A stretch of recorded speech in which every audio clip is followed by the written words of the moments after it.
In the Iquique bivouac, a storm was brewing. The stewards had been called to look at the huge speed advantage the Hummers seemed to have over the rest of the field. They had been given an extra gear and a smaller restrictor, but the ACO felt there was more. They're confused with our tire inflation system. It's not a big deal. It's approved. It was approved. It went through technical inspection in the beginning of the rally. It's the same one I've used for the last 5 years. We're playing by the rules. We're playing by rules that we were given, and we're just going to continue to do the best job that we can. But the stewards were not convinced, and they threw the American out. Of course, Robbie appealed. He will be continuing on the rally before the appeal being judged, and we will have to wait for the appeal to be judged in Paris in 3 weeks' time. And with that expertise, we will see who is right.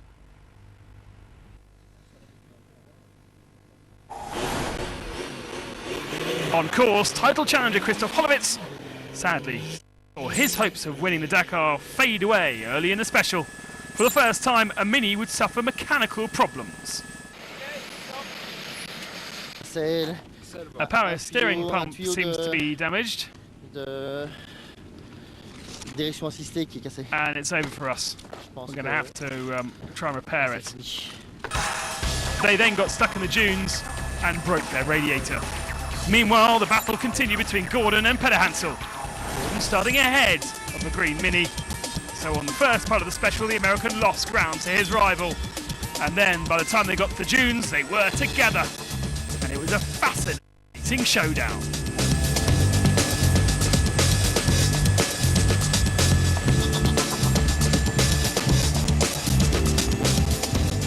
Peter Hansel finally got the upper hand of the stage and pushed Rebbe Gordon into a huge error. At the end of the special, he had gained just under 14 minutes on Gordon. Excellent news for the 9-time Dakar winner, closing in on his 10th victory. While Peter Hansel and Gordon were battling it out, one man was actually faster, Danny Roma, once more. The Catalan in the yellow Mini flew to his 3rd stage success of this year. It moved him into the 2nd spot overall, ahead of Gordon. But the Spaniard is now 19 minutes adrift, and he has a slim 40-second lead over the American. In the truck category, Gerard Deroy, in his Power Star Iveco, leads it by just under an hour. And seems to be enjoying it too.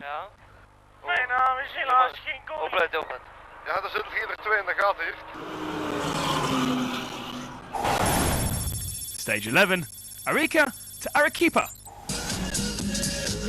Welcome to Peru.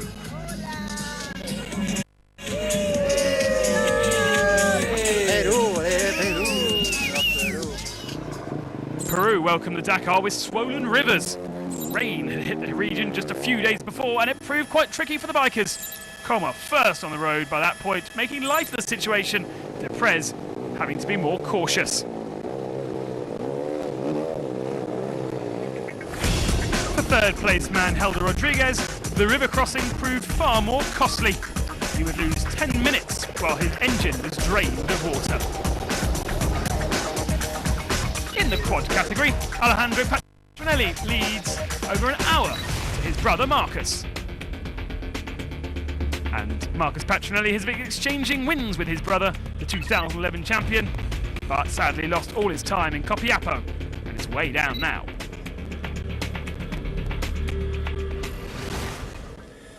Taking off 5th in the cars, Dutchman Bernard ten Brinker has been a revelation of his first Dakar for the Mitsubishi team. He managed 2 top 5 finishes, keeping him solidly best Mitsubishi, but more importantly for him, best Dutchman. And having won the previous stage, Danny Roma set off ahead of rival Peter Hansel, and as expected, lost time, nearly 4 minutes to the green Mini. It was to be the Frenchman's 58th stage victory. Fesh Fesh, also known as Guadal in South America, is the nightmare of any competitor on the Dakar. And on stage 11, with high winds, it became spectacularly unbearable.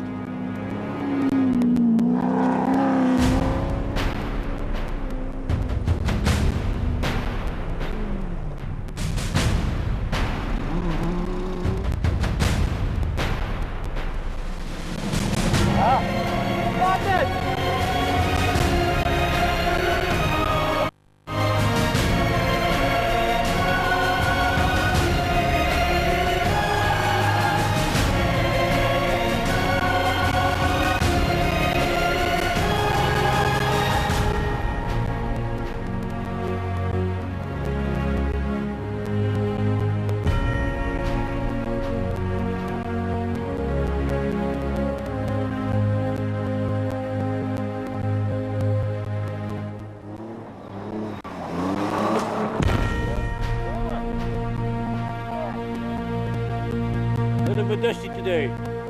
I don't know how come.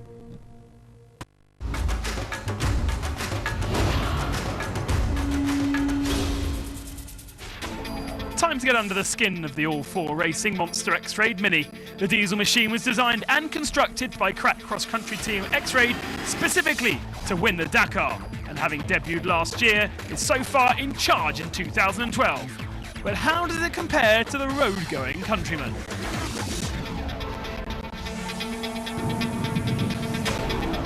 We have a standard Mini here, which is a 4-door Mini Countryman with aluminium rims, normal size. On the other hand, we have got the Racing Mini, much higher, as you can see, more or less my size, big 16-inch wheels and a full carbon body.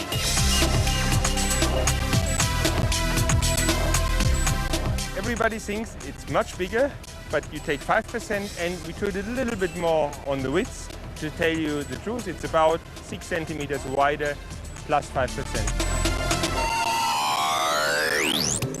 Here we have a 6-cylinder B-turbo, twin-turbo BMW engine under this car, and we have a 4-cylinder 1600 engine on the normal Countryman. What's standard on this car? The lights. You will see these original lights as well on the standard car. The windscreen, the handles and the tail lights, and a little bit more on the interior. But this is it. The rest is pure prototype. At €900,000 in comparison to 25 for the road car, this highly tuned machine has the team, sponsors and drivers to win in 2012. Who would have thought a Mini, a monster one of that, would enter the Dakar history books? Stage 12, Arequipa to Nazca. As expected, this was stage. In the last 50 kilometres of deep dunes, he caught Dakar to take the stage by 4 minutes and the lead of the rally by 1 minute and 35 seconds.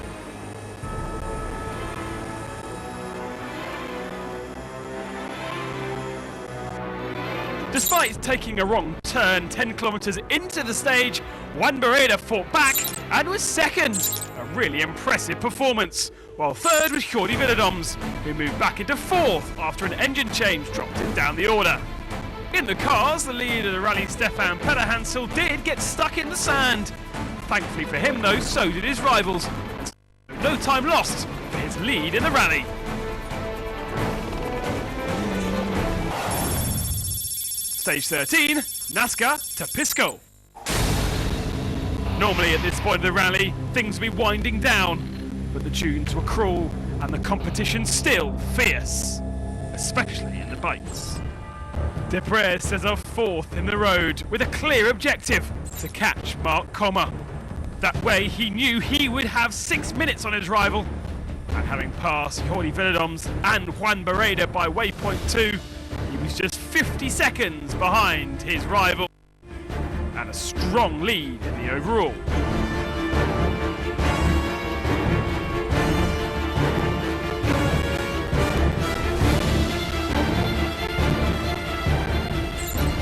Refueling, Mark Kommer saw the pace of Cyril Deprez and needed to respond. The Frenchman had a wobble in the fast stuff, and the Spaniard was able to bounce back, finding 3 minutes on his rival, which translated to just a 36-second overall gap. It was getting intense. For Deprez, this was not the situation he wanted.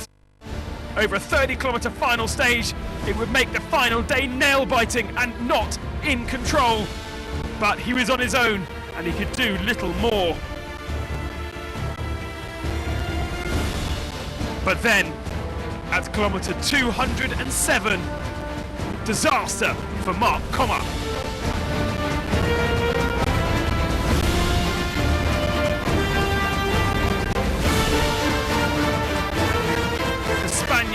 Strayed 2 kilometres off the given track and then stopped.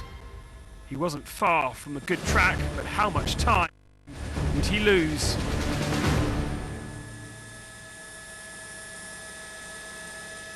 I'm not one of those people who rejoices at the problems of my teammates or indeed of my rivals.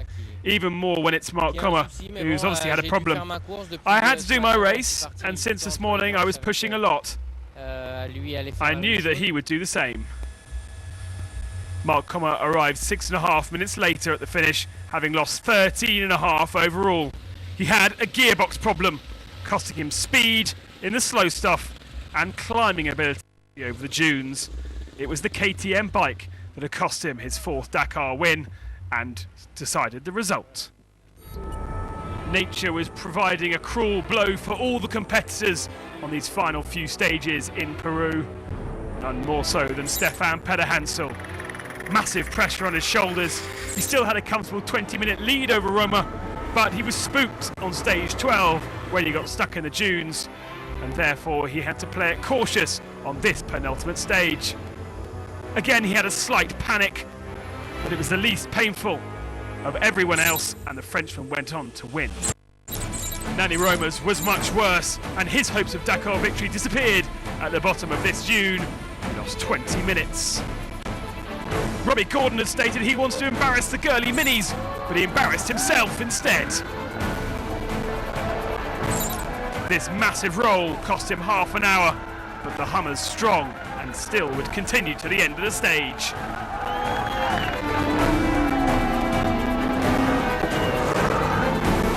Stage 14, the last stage from Pisco to Lima. Cyril Desprez didn't have a lot to do on this final day, so he completed it safely to win the 2012 Dakar, his 4th victory aboard a KTM machine. When you get to Lima after a crossing of South America, you're satisfied. And moreover, the battle we had with Mark after 6,000 kilometers, you know, it's a real relief just to be here. Depuis 6000 km, c'est juste un soulagement aujourd'hui. Desprez beat Kommer eventually by 53 minutes after Kommer took an engine change. Rodriguez 3rd, Villedom's 4th, and Svitko, his best result ever, in 5th position. In the cars, it was pretty much the same story. Stefan Pederhansel not pushing hard on the final day, determined to make it a French double, which he did. Pederhansel wins his 10th Dakar, and that's made him smile a huge amount. He beat Roma by over 40 minutes. De Villiers, impressive 3rd position, Nowitzki 4th, and Robbie Gordon did round out the top 5 in the Hummer.